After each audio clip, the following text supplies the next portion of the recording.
Hello everyone, nama saya Kesha Fatihah dari 4EA03 akan menjelaskan tentang resiko operasional perbankan.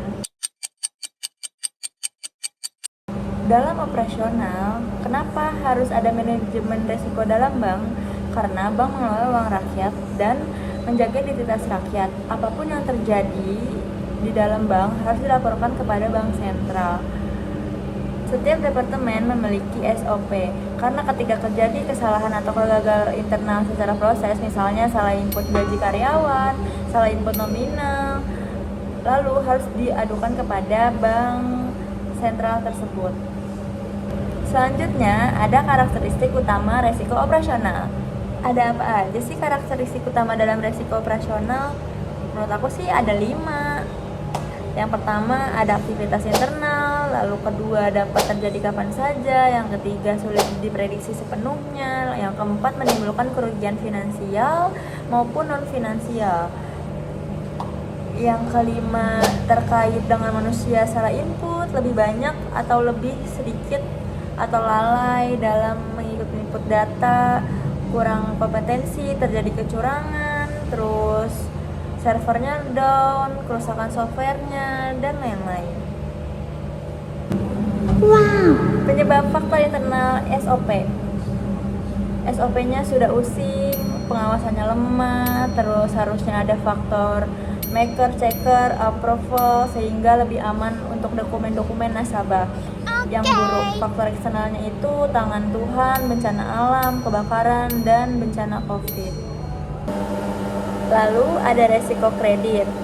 Resiko kredit adalah potensi kerugian yang terjadi akibat kegagalan pihak pinjaman atau rekanan debitur dalam memenuhi kewajiban keuangan sesuai dengan perjanjian, seperti gagal bayar, lalu kembali pokok atau bunga pinjaman, lalu dia tidak membayar. Selanjutnya ada resiko pasar. Resiko pasar adalah kerugian finansial yang disebabkan oleh fluktuasi atau perubahan harga serta kondisi pasar, perubahan suku bunga, nilai tukar mata uang, harga saham, dan harga komoditas. Contohnya adalah sebuah perusahaan di Indonesia banyak mengimpor bahan baku dari Amerika Serikat. Lalu selanjutnya ada menghitung resiko penjelasan. Menghitung resiko penjelasan adalah proses kuantifikasi potensi dampak finansial dan probabilitas terhadap terjadinya suatu peristiwa. Salah satunya metode Metamis, standarnya adalah perhitungan IL.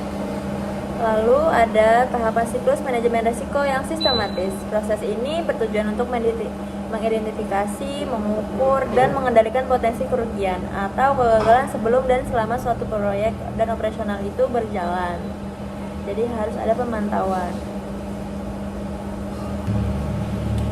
Berikut penjelasan, ringkasan, dan struktur mengenai kelima tahapan tersebut. Yang pertama, mengidentifikasi resiko tahap awal untuk mengenali dan mendata seluruh potensi ancaman, bahaya, atau kejadian yang mungkin terjadi bisa menghambat mencapai tujuan.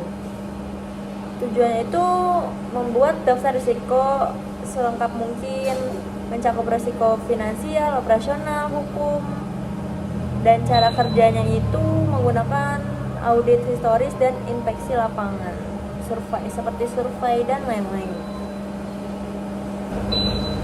Yang kedua, analisis risiko proses, memahami sifat risiko dengan menentukan probabilitas, seberapa sering dan konsekuensi seberapa besar dampaknya. Tujuannya untuk mengetahui profil risiko secara lebih dalam dan umumnya dilakukan dengan metode kualitatif secara skala rendah, sedang, tinggi, atau kuantitatif perhitungan angka pastinya. Lalu yang ketiga, penilaian risiko tahap membandingkan hasil risiko dengan kriteria risiko atau standar telah ditetapkan perusahaan. Tujuannya menentukan prioritas risiko yang mana yang paling mendesak untuk ditangani. Cara kerjanya sering menggunakan matriks untuk kategori risiko mana yang bertoleransi dan mana yang memerlukan perhatian penuh. Bentuk solusi menghindari advice apa sih? Menghentikan aktivitas pemicu risiko, mengurangi reduction, mengambil tindakan pencegahan atau mengontrol lapangan, menerima resiko biaya penanganan lebih besar daripada dampaknya. Pemantauan resiko proses pengawasan berkelanjutan terhadap resiko yang ada dan evaluasi apakah solusi yang diterapkan sudah berjalan dengan efektif. Kan kita harus mensurvei, terus munculnya strategi, memastikan tidak ada resiko, tetap relevan dengan perubahan situasi, cara kerjanya gimana, perlaporan berkala, terus audit rutin, dan menyesuaikan strategi jika perubahan di kondisi lapangan. Sekian dari saya tentang manajemen risiko operasional, kurang lebihnya mohon maaf. Wabillahi taufiq wal hidayah. Wassalamualaikum warahmatullahi wabarakatuh.